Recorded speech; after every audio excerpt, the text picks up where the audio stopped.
Yo, what's going on, everybody? It's your boy Crazy Kid Man City, and we are back with another one. You are watching Entertainingly Outrageous, and we are live. We are live on Facebook. We are live on YouTube. What's going on, everybody? Again, my name is Crazy Kid Man City, and we got a special show waiting for you guys.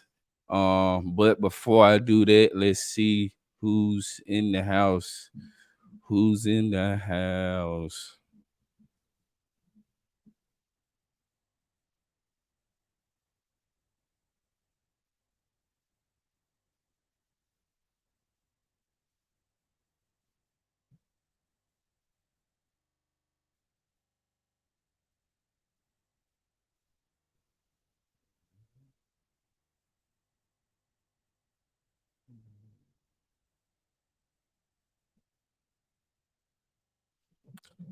What's going on, everybody? Again, today is Pop Topic Sunday. But we got a special guest joining us today that's gonna help us out.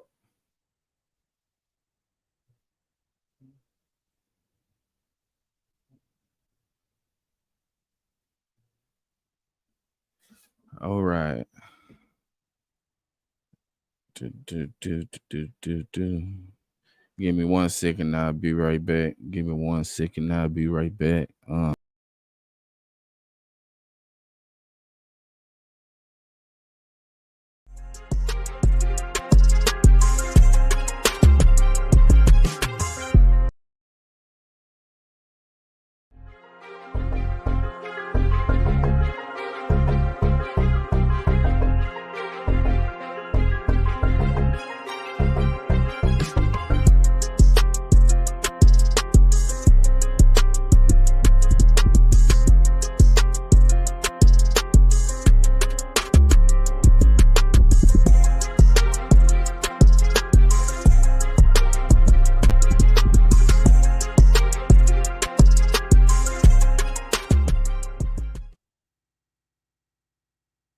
Sorry about that. Sorry about that again. This technical difficulties on my end. So we're just gonna jump right into it.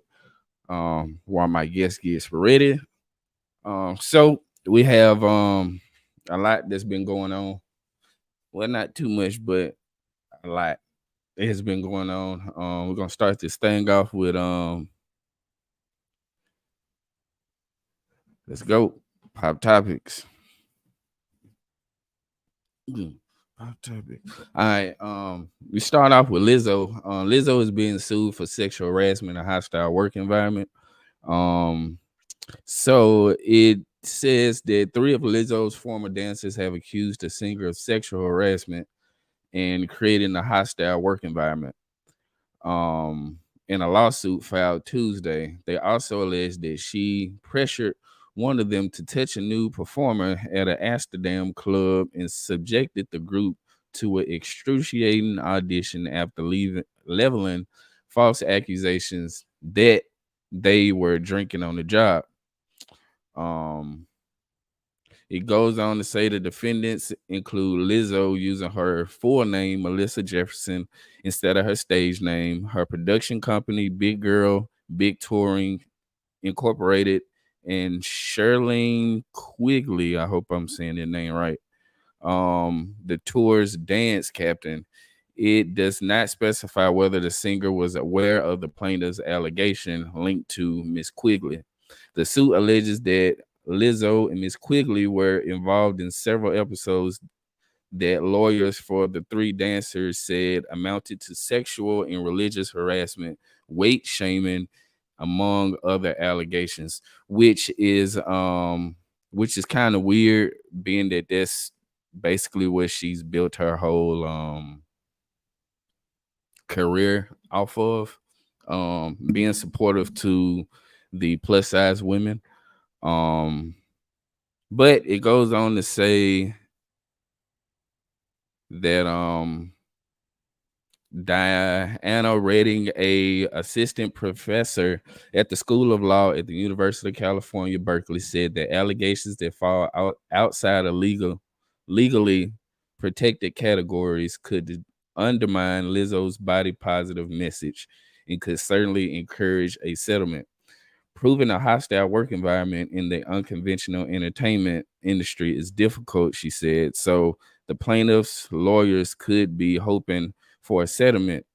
Employment discrimination plaintiffs don't fare particularly well in court. God, couldn't really talk. So again, that is quite interesting. Um, like I said, she's basically built her career off of trying to be more conscious of bigger women. I think she has bigger women, plus size women in her shows. And she represents, so I find it kind of interesting, to say the least. Um Also, have you guys seen the this thing about the Beyonce concert?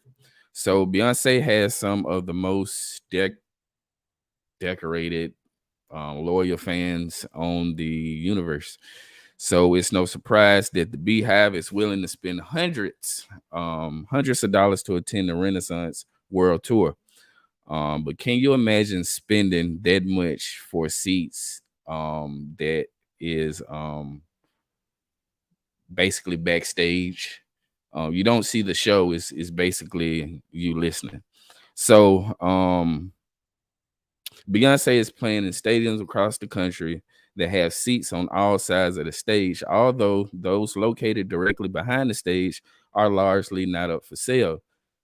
Still, Ticketmaster and StubHub are offering seats with a limited obstruction view of the artist, and they are going for anywhere between 200 and 900 bucks.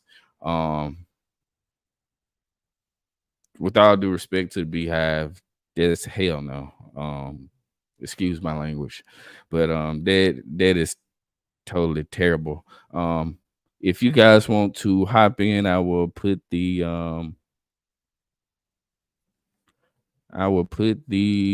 link up on the screen so you guys can, possibly hop in and let me know what you think. All right. So yeah, so 200 to 900 bucks just to listen to her sing. Who knows, you might see Beyonce back there. I mean, you can't say what's up to her, but I find it interesting and kind of slow. But people love their Beyonce, so hey, I can't say nothing about it. All right, let's see what else is on. So, as you guys may heard, Mark Zuckerberg and Elon Musk cage battle. Um, that's that'll be funny. So, the battle between platforms, literally. The possible showdown between Elon Musk and Mark Zuckerberg would be streamed on X, formerly known as Twitter. We'll get into that name in a minute also. According to Musk, in a pair of tweets on Sunday, today, the platform owner said that he was lifting weights throughout the day, preparing for the fight, adding all proceeds will go to charity for veterans. So in June, the two big tech, excuse me, the two big tech billionaires seemingly agreed to participate in the cage fight.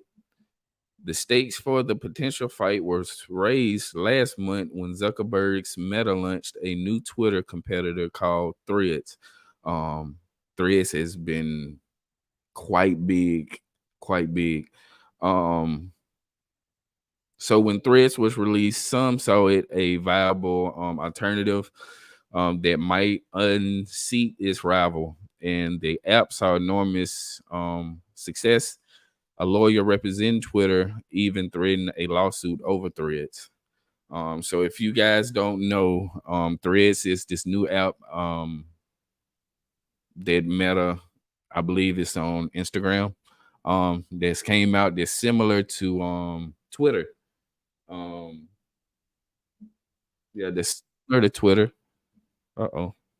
And I believe my guest is in. We'll come back to that. But guys, I'm excited to bring this guest on.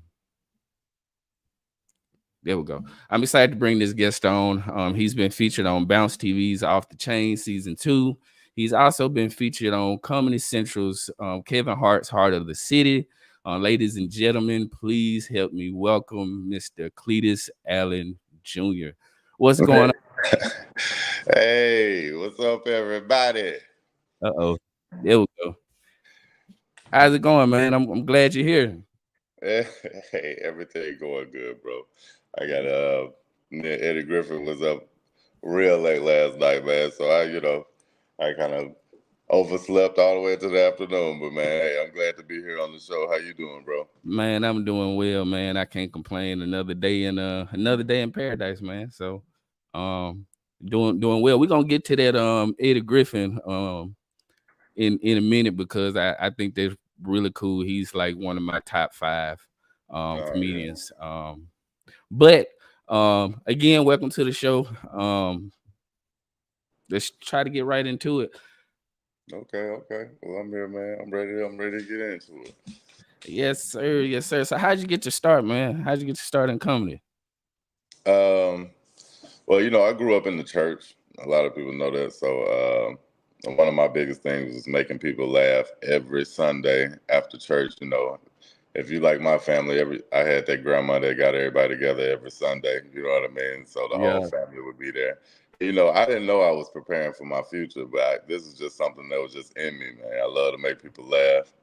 And every Sunday, I was just practicing, man. Whatever happened at church that day, I would come home and be talking about it. And it seemed like people couldn't wait to hear me tell a story or something that happened.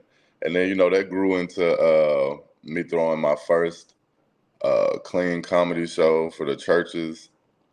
And actually, it's weird because I wasn't actually thinking I was going to be a comedian. I started off doing plays. And during the plays, the director, the writers would write stuff for me. But by the time I got on stage, man, I had rewrote everything they had said, to make it funnier, and that's what I knew. I was kind of like a natural writer. And when I started, getting old enough to drive and stuff, I started making my way to the local comedy club, which was at that time was Funny Man's Hot Wing and Comedy Spot. Shout out to Prescott. Comedy. Great comic, man. One of the funniest guys I know. He kind of gave us a place to, come work on our craft. And the rest was history. I've been doing it ever since, man.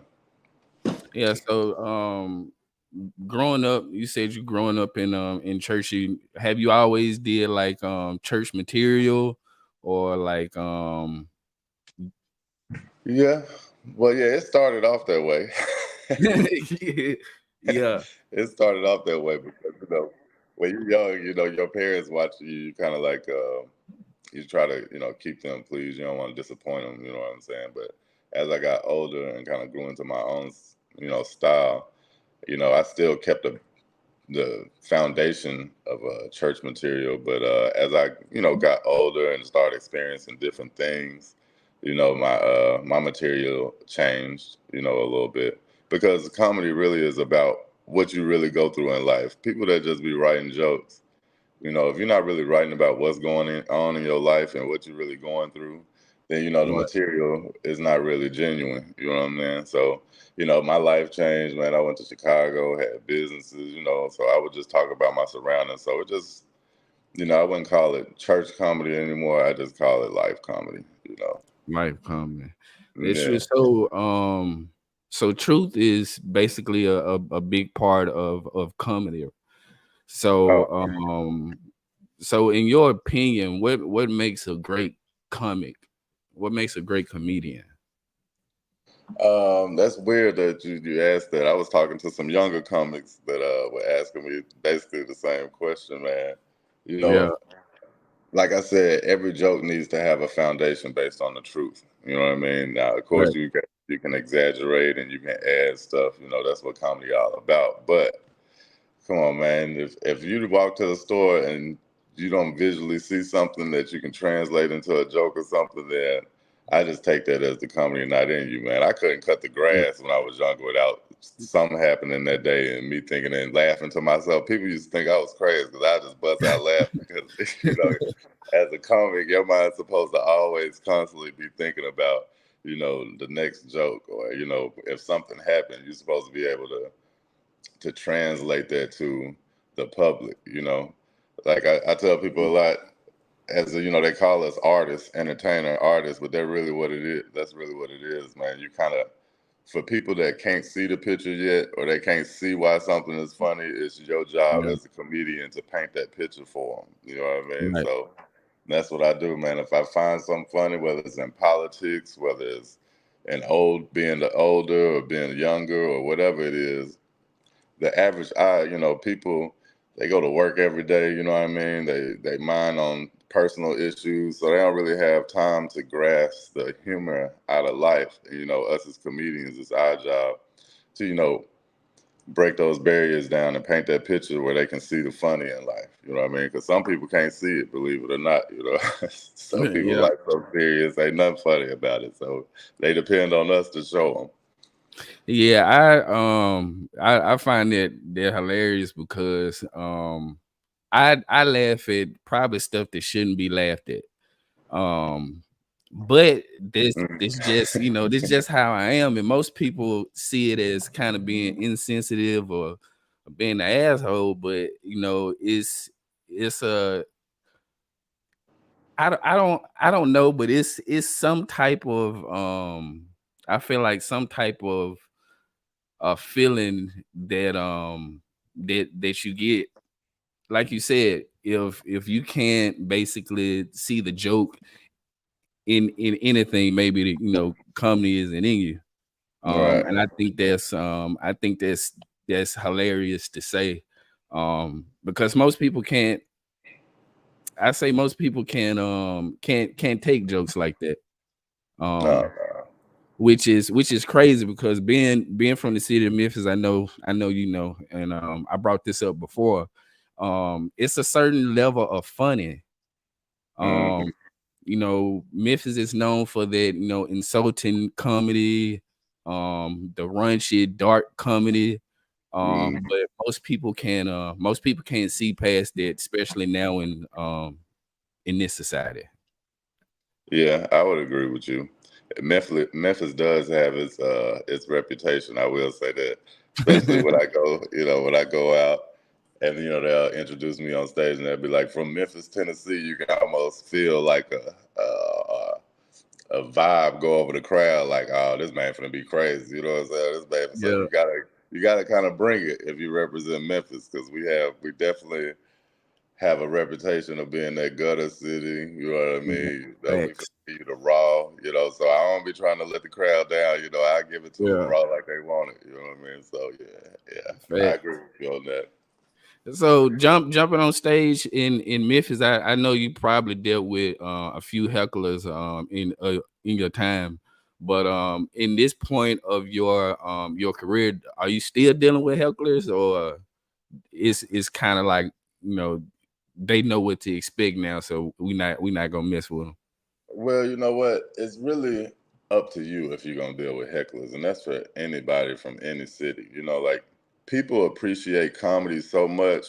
Even the asshole that want to yell out and ruin your show, if you're funny enough, he would rather laugh than ruin your show. But if you're Yeah, not making that dude laugh, that's ready to heckle you, then you might as well go and get ready for it, because it's coming. But that's just how powerful laughter is, man. Like, if you come out the gate swinging, you know what I mean, you funny as hell, and you don't have all that dead air or that long conversation before a punchline comes, you really don't give a heckler a chance to even heckle you. So that's what I've learned since I've been in the game.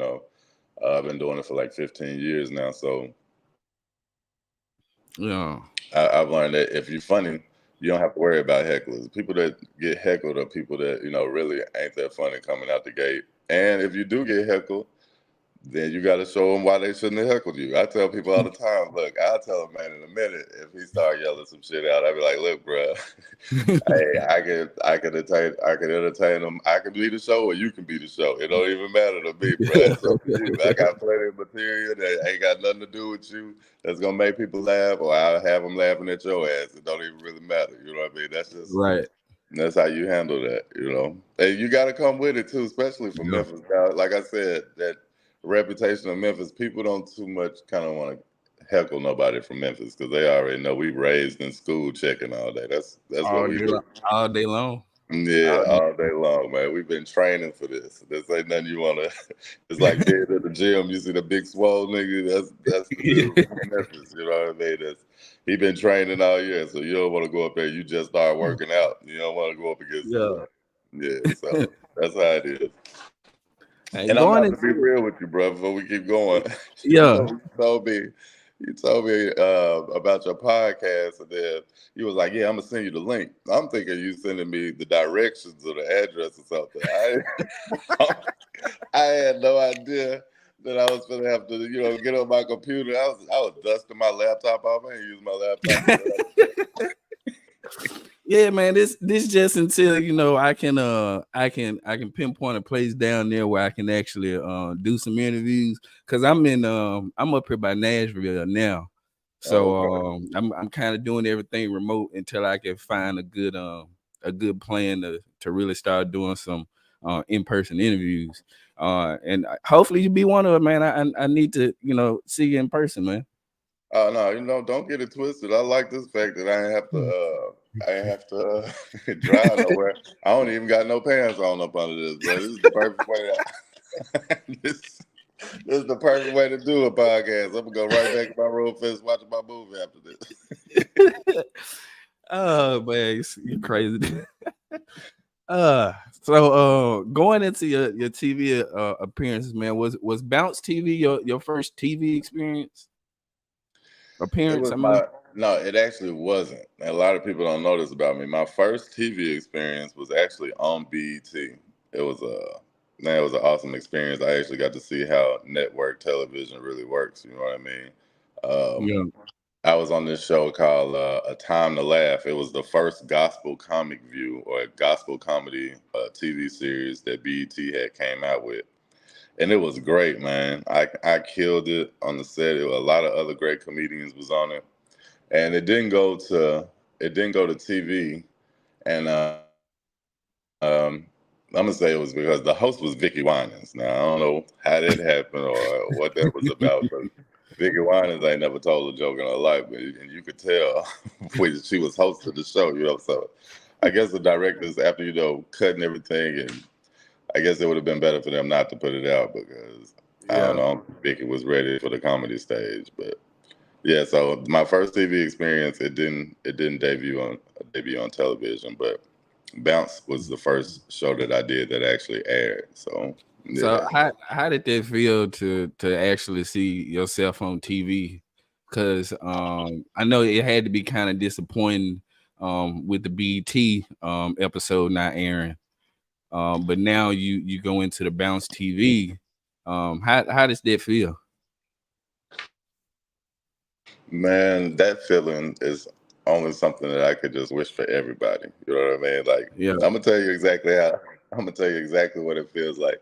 If you ever watch Hustle and Flow, and you watch when DJ was riding, and he first heard, he was in jail or whatever, and he first heard his song on the radio, and he was like, yeah, "Yeah, man, yeah," like that.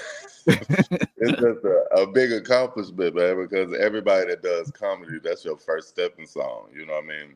That's yeah, the first thing to separate you from the local comics, or from just where you been. You know what I mean? So once you get on television, it's just like a breath of fresh air, like almost like I made it. You know what I mean? Like even though you ain't got no money yet or nothing, you just like finally one dream knocked off the checklist. You know what I mean? So it's almost a little tear jerking experience, man. I ain't gonna lie.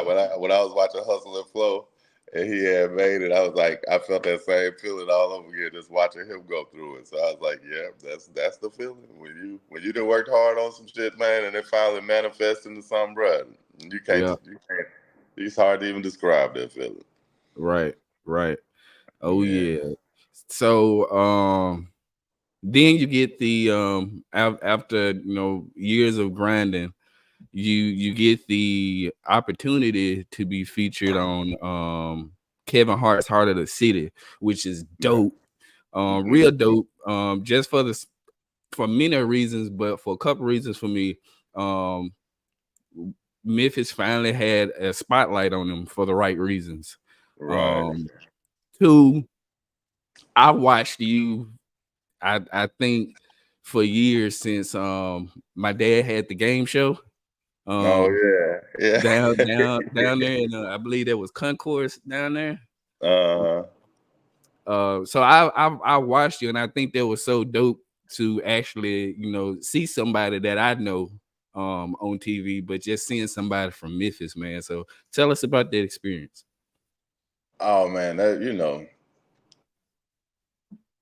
it's like Comedy Central. You know what I mean? I hate to say that, but when you looking at stepping stones in the network, okay, all right, now I done got on TV. Okay, now the next thing is okay, what kind of TV am I on? So you want Right. to get on there with the big dogs and stuff. You know what I mean? So you can feel like you progressing through your career. So, and man, when I got on Comedy Central, and I'm in the same room as Kevin Hart, a guy that had made millions of dollars. You know what I mean? It's kind of like when you really don't know where you're going, but you start Yeah. seeing stuff that remind you of, where you're supposed to be, and you're like, okay, I'm on the right track now. You know what I mean? I'm Right. getting close to the millions. You know what I mean? It's like any day now, I should be getting the deal, or you feel like you're in the right area. Because ain't nothing worse than having a career and being lost in it. Like you just don't know where your career going. But when you start, doing shows like that, kind of let you know you're on the right track. And I mean, that was just crazy to be able to represent my city. You know what I mean? It was only a few Yeah. comics elected, you know what I mean? And me to be one of them to represent the city of Memphis, you know what I mean? That was a humbling, very proud moment in my life, you know what I mean? So, Yeah. hey, that's one of the biggest things. But I would tell you to back up a little bit.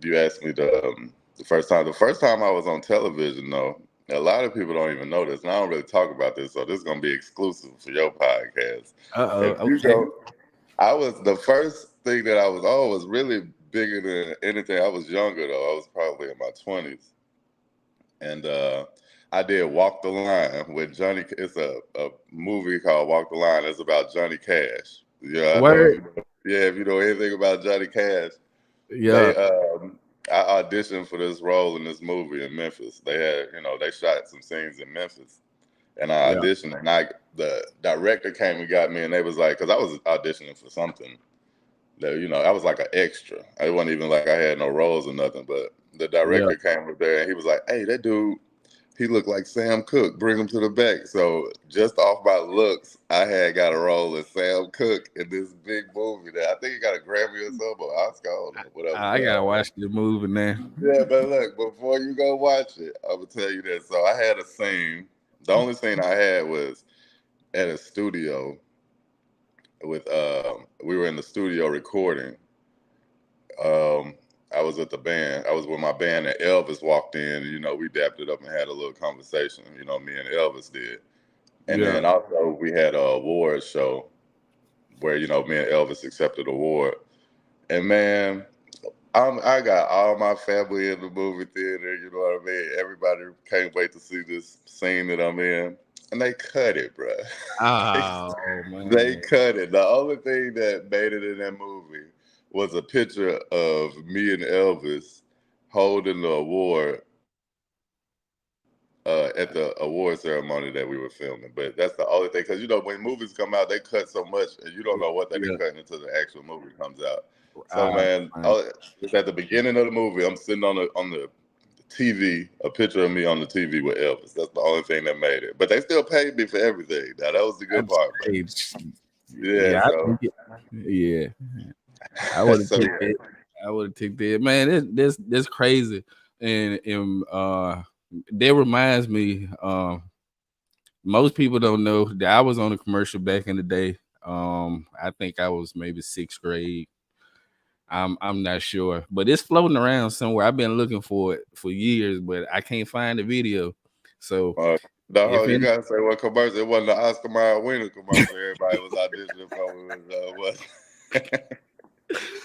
nah, it was a Julian Bowden was running, I believe, for I think state rep or something like that, and I was in his commercial, and it was fun, but at the same time, like I said, I can't find the video. But if I ever find the video, man, I'm going viral.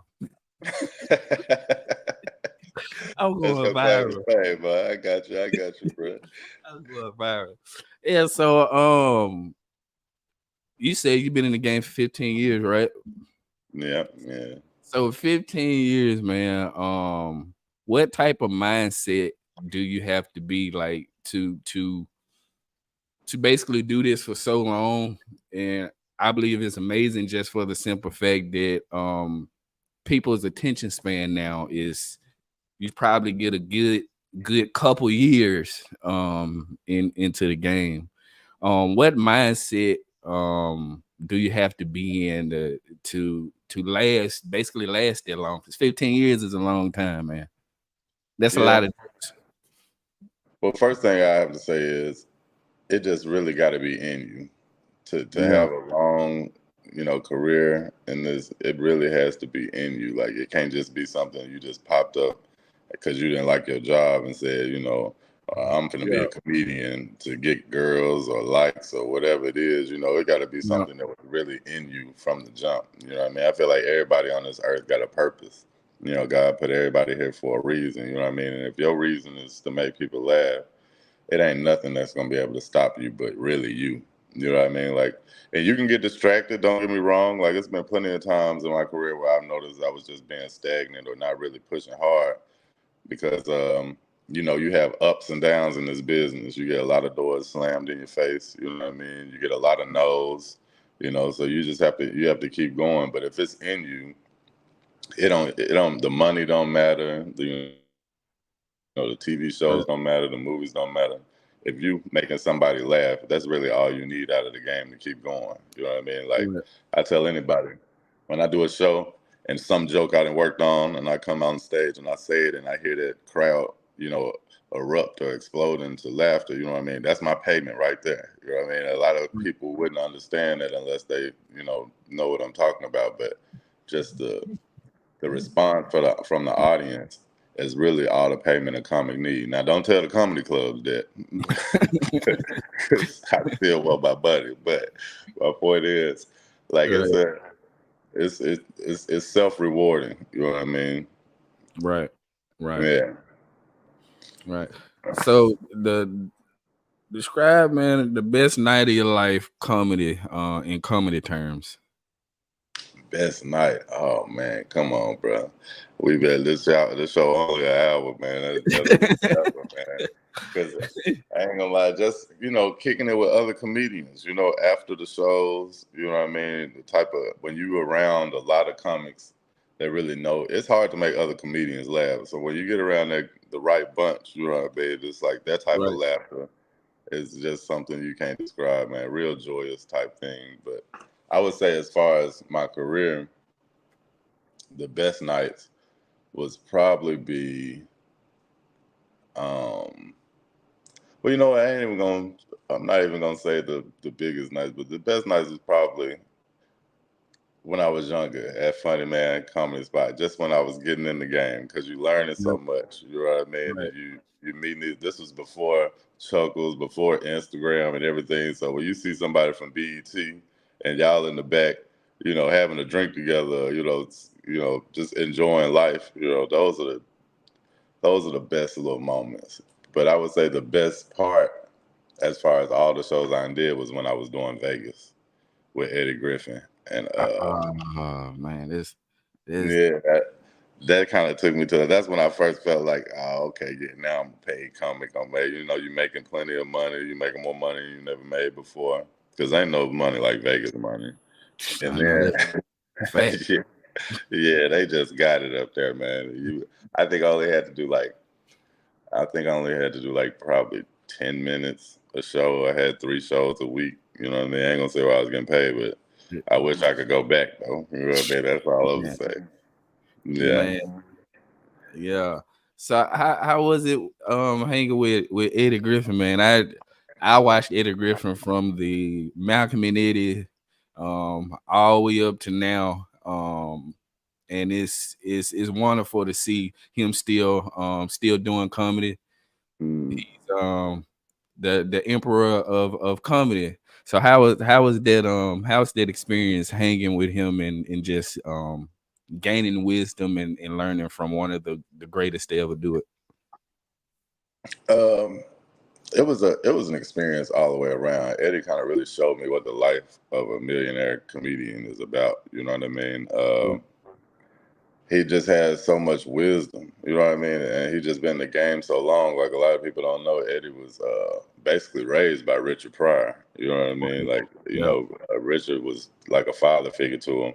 Eddie was the first person that after the show we still kicked it. You know what I mean? We would ride around the city in the cars. The first comic to actually take me to the crib and let me hang out. You know what I mean? So it was more than just, it was Wow. more like a family type thing for that little moment. You know what I mean?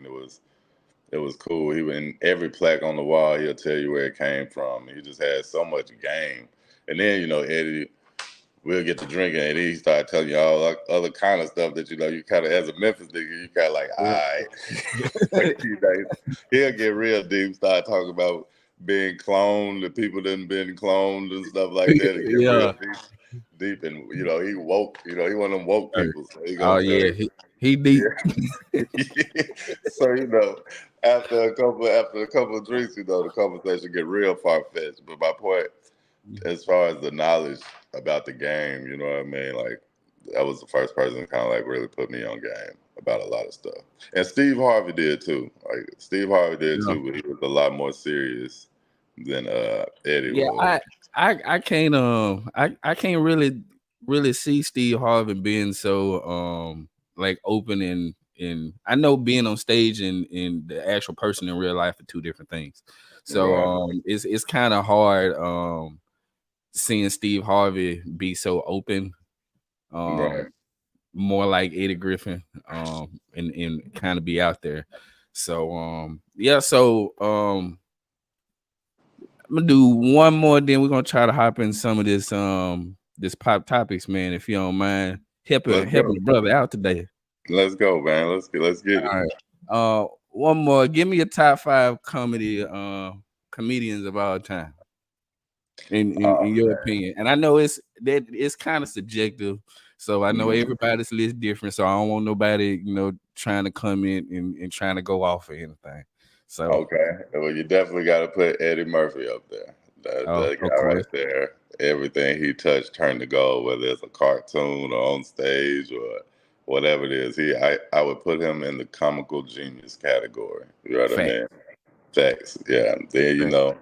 you got to go with your boy Dave Chappelle. You know what I mean? He didn't Oh, work hard to oh kind of yeah. like solidify himself in that group. You know what I mean? Yep. But you can't leave out Bernie Mac. I can't leave out my man Bernie. Bernie he Okay. was natural funny, and he wasn't scared to say nothing. He would be so canceled right now if he was still like Bernie would say Yeah. anything. You know what I mean? Yeah, So yeah, definitely him. You got to put in Robin Williams, old school Robin Williams. You yeah. got to put him in, and Oh yeah, that's a strong list. now I'm gonna say a comic that a lot of people may not know about because he died. You know what I'm saying? But he was from New York, but every time I listen to bro, I'm talking about funny, and you can look him up. His name Patrice O'Neal. I don't know if you know anything about Patrice Yep, O'Neal. You yep. know, I just just the fact that I feel like he never really got a chance to show the world how funny he was. As a comic. I Mm, still recognize, greatness when I see it. You know what I mean? So I'm yeah. gonna throw Patrice O'Neal in there just because, that's my boy. We got to keep him alive. You know what I Oh mean? yeah. Oh yeah. I'm gonna give you my five. Then we're gonna hop into these pop topics. I know I wasn't alive to watch them, but Richard Pryor had to be in Mm-hmm. there. Dave Chappelle, of course. Mm-hmm. Eddie Murphy. Mm-hmm. Um, did I'm gonna say Eddie Griffin. Uh, Mm-hmm. he's my top five. Then that last one is kind of tough, but I'm gonna put my man Kevin Hart because I love his movies. He's a different kind of funny. Yeah, Kevin Hart got what I call, he has milked the short man comedy to the max. You know what I mean? Like, I mean, Kevin is he actually is that family comedian. You know, kind of like how I felt I was going up telling stories after church. You know what I mean? And his stuff wasn't really based off church, but you know, he never got too far to where everybody couldn't listen to what he was talking about. You know what I mean? Right. He a genuinely funny cat, man. Now, if you said top five successful comedians, yeah, Kevin Right. Hart would definitely. Oh Don't yeah. nobody work harder than that man. He the hardest working At comedian all. in the business. I will give him that. Facts. Yep. Yeah. Big facts. But let's hop into some of these topics, man. I want to get your opinion on one in particular. It's the Mark Zuckerberg and Elon Musk cage fighting. That's supposed to go down. So apparently in June, they both agreed to participate in a cage fight, and I think is they haven't found out a date, but apparently all the proceeds will go to veterans. So what you think about that? You think that'll be a nice fight? Hell no. That's gonna be so fake. But if you look, man, That's like two Mark people you know Zuckerberg can't fight going to fight each other. Mark Zuckerberg Right. is he got footage of he can get down. Now Elon Musk is different. Elon Musk is an alien, first of all. So when he shoot rays out his eyes, I don't know what Mark Zuckerberg gonna do. I don't care how well he fight. I ain't fight nobody with that technically advanced. You know what I mean? I ain't for the, ain't no telling what he finna do. He probably gonna come out with a robotic arm or some shit. You know, I feel like it's just a big publicity stunt anyway. You know, nobody gonna really be fighting for real. I think it's just Yeah. something to draw a lot of people attention.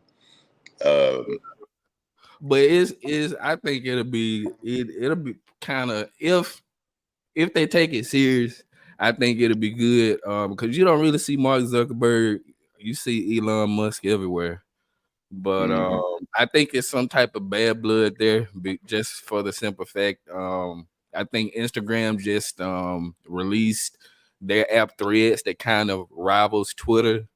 Right. So Yeah. I think it might be some type of bad blood there. But if they do take it serious, which I hope they do, I think Mm. it'll be a good fight. Yeah, that's if they take it serious. I doubt it though. You want to impress me? Bring the Tom from MySpace on the because they didn't screw He's him still over big alive. time. He the one that need to be the baddest out of everybody. I know he coming in swinging. He was the first friend of everybody, and they Man, betrayed man, what you said couldn't delete him either. him. Nah, it sure couldn't. Yeah, man. All Yeah. right, going into Beyonce is doing a concert, her Renaissance tour that she's touring all over the world, but apparently she's selling tickets for straight listening. So basically you're sitting behind the stage where you can't see her sing. You'll probably see her come up to the stage or all of that, but it's selling from 200 to 900 bucks, and they selling fast. To listen to her on the radio, basically. To basically listen to on the radio, you sit behind stage and you just listen to music. That sounds like when you go into the funeral at a church and then they get too full and they have an overflow area, so they let everybody else go to the go to the cafeteria or something. They got like a projection screen up there. And you watch it and listen to the funeral. Nah, bruh. Oh, I can't see myself paying. You know, I feel like at this point that's some old cult shit, you know, because ain't nobody going to see. If you when you go to a live concert, that's what you're going for, a live concert. If you go watch it on TV or listen to it on radio, you might as well stay your monkey ass at home. Like I don't get that. Now that's ain't no reason to be that infatuated with somebody that Yeah, you ain't really get to see it. like I said, Not $900 worth anyway. they going fast. Like they're going really fast, and I just don't see myself.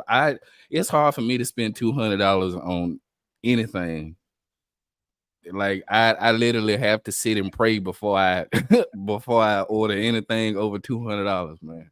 Bro, what you talking about, man? Money too it's too hard to come by to be out here spending $900 to listen to something on the radio. Now that I bet you know what I wish we could get.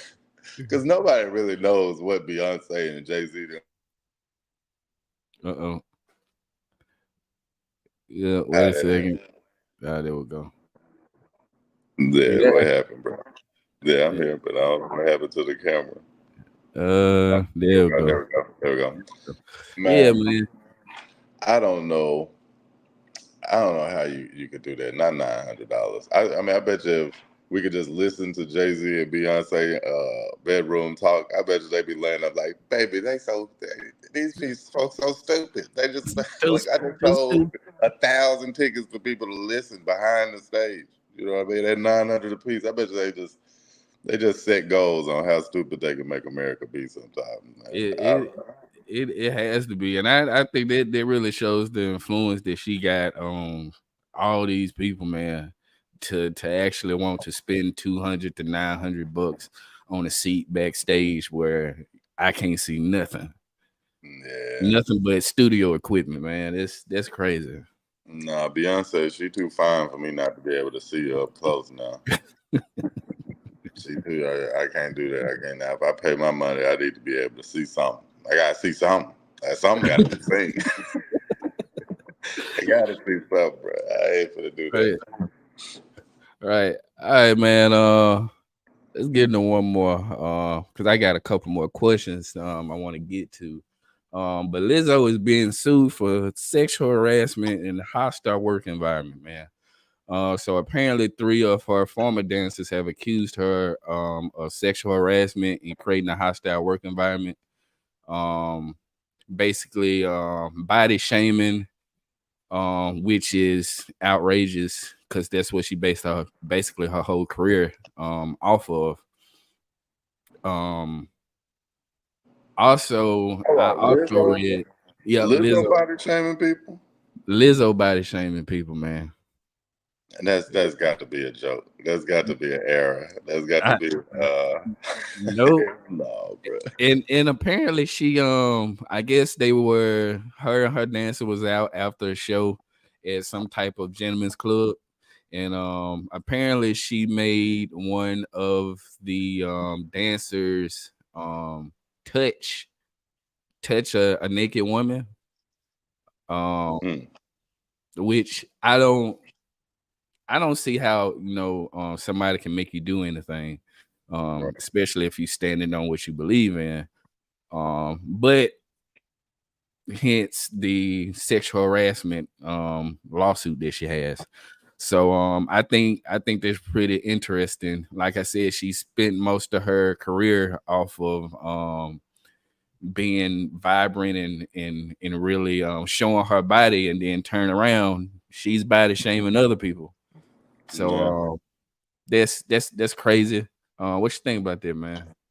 Well, on a serious note, as a person that has you know, been on shows or on tours with people that are, you know, very influential on your life as far as financially. You know what I mean? I can see how somebody could feel like they forced to do something.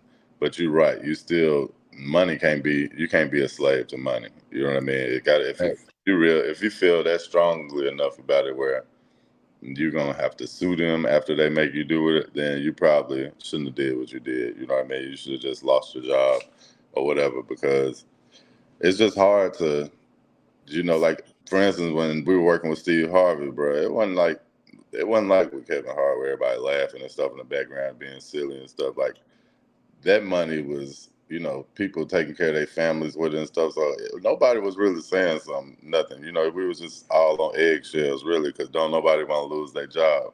right, So I could see how if Lizzo and her dancers out kicking it, and they drinking and stuff, and she as a person just kind of lose sight on the type of influence she has on her dancers, and require them to do something they're uncomfortable with.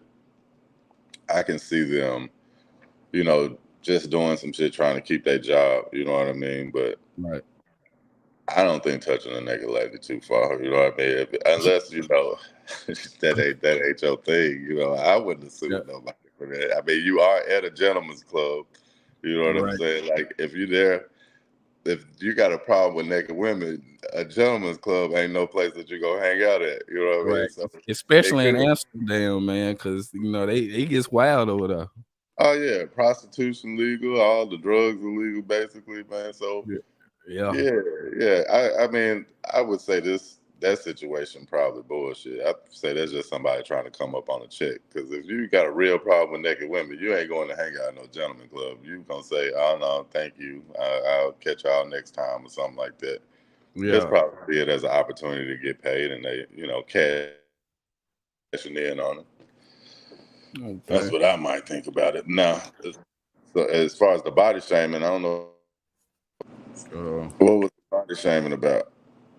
um, it didn't say. I only think it basically said that she was body shaming, but they focused more on the sexual harassment and the hostile work environment. But I just thought it was pretty interesting. Now that's the thing. Seeing. Were they working? Were they working, or were they hanging out at a gentleman's club? Because that's a big Um, difference. You know what I'm yeah. saying? Like, It says work. Yes, it says work. It didn't say. It said actually both, but their main thing was it being during I guess during them working and not basically them hanging out. no, okay. Well, no, that's a different story. Now, if they got to be there for work, and she making them feel uncomfortable and do stuff, that's a whole nother story. You know what I mean? Yeah. Yeah. Yeah. So going back into some of these questions, man, if going back on your mindset, the idea mindset, what type of mindset or idea for creating good comedy bits? Do you work best with like deadlines, or do you like write best under pressure? Like what's the ideal mindset of actually coming up with great comedy? Um.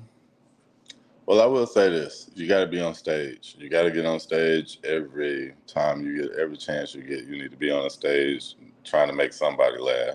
When you writing your jokes, you kind of write the premise of what you want to talk about or the idea of what you want to talk about. But if you're a true comedian, then your real magic happen on stage. You know, when you're in the vibe, when you're in the moment. Because I've come up with so much more material while I'm actually on stage creating something versus when I'm just at home writing what I hope something's, or think something's funny. You know what I mean?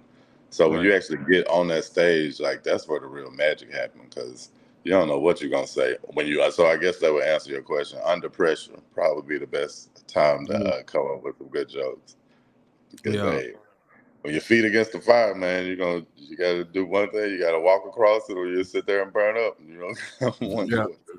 Facts. Yeah, yeah. Facts. Yeah. So you putting together your own comedy show. Mm. Um Using legends of the comedy game. Who would be on your comedy show and why? Using legends. Well, if I'm putting together a great comedy show, I would first start off with the host, Okay. whoever's hosting, because that's the guy that's gonna come back on stage, you know what I mean, and get the crowd warmed up for the next comedian, you know what I mean, to come up. The next comic wants to ride a good wave. You don't want nobody up there bombing in front of you, and now the crowd all mad and down. So now you got to try to pick up the energy that he let fall. So definitely want to have a good foundation, which is the host of any comedy show. So my host would be, I would put Dave Chappelle as my host. You know what I mean? I would put Yeah, Dave that's good. Chappelle as my host. No, let me change legends. Hold on, let me go back. I'll put Bernie Mac as my host. Let me scratch it. I'll put Bernie Mac as my host. Yeah, that's a good one. Because he gonna have hella energy, and it don't take him long to get to his jokes. You Right. want somebody that's quick with it. You don't want nobody with a lot of stories that take a lot of time to actually get into their set. you want to put a Bernie Mac or a Robin Williams or something as your host. You know what I mean? So Right. that's the host. And then for my feature act, which would be, the person that kind of gets the crowd ready for the main attraction, I would put somebody like you said, Eddie Griffin, or I would put somebody like Dave Chappelle. You Mm-hmm. know, um, Oh, that would be a great feature for the ultimate comedy show. And then for a headliner, like I said, I would have to go with young Eddie Murphy. I have to go with young Eddie Murphy. That's what I do. Like, right. I know people say you're supposed to put Red Fox and people like, Yeah. Richard Pryor and stuff like that in there, but they're just, I didn't really come up on them like that. I watched them Yeah. like that, but if I was putting my show together, yeah, that would definitely be Eddie Right. Murphy or, um, it's just so many people that you could put in a great. It's hard to put three Yeah. people on one show because I could change it up and put Martin Lawrence as the host. You know Oh what I yeah. mean? I could Yeah. put They'll be a good. Martin Lawrence. Yeah, definitely put Martin Lawrence as a host on one, and then I can put uh, man, I I don't know. I don't know. It's too many comedians, man. You got Steve Harvey. He a great host. Yeah. You know Yeah. what I mean? It's like it's so many people you can put on one show. But I'm gonna stick with my first list though. I'm gonna stick with Okay. my first list. Okay. Yeah, that's a great list, man. Well, man, look, I appreciate you coming on and allowing us to basically be in your presence, man. Like I said, I think the world of you, dude. Like I've to actually know somebody that has made it as far as you have, man. It's pretty impressive, and we love seeing it. Anything coming up that we need to watch out for? Any shows? Um, I'll be at Chuckles tonight, and that's where I gotta be at 7 o'clock tonight. So I have a show there tonight, and but as far as future shows, I got some. As far as in Memphis, I got on the first week of September, I have some event at the Timeless Event Center. Me and another funny cat from Memphis got a lot of followers. Demario Howell, they call him Pound Cake. Pound Cake, yeah, yeah. So me and him got a show there.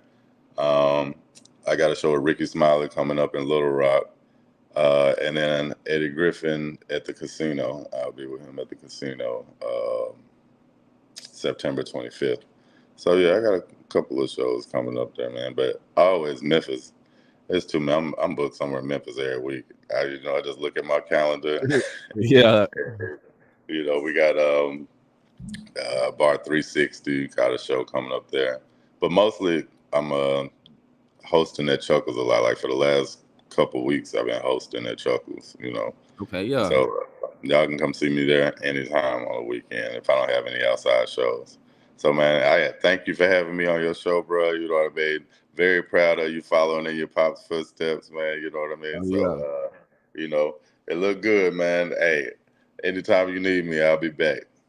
Man, I appreciate it again, man. Y'all keep on the lookout for Cleatis Allen Jr. Again, man. I appreciate you for showing up. Big love, and we'll see y'all soon. Holla at you. All right, bro. See you later.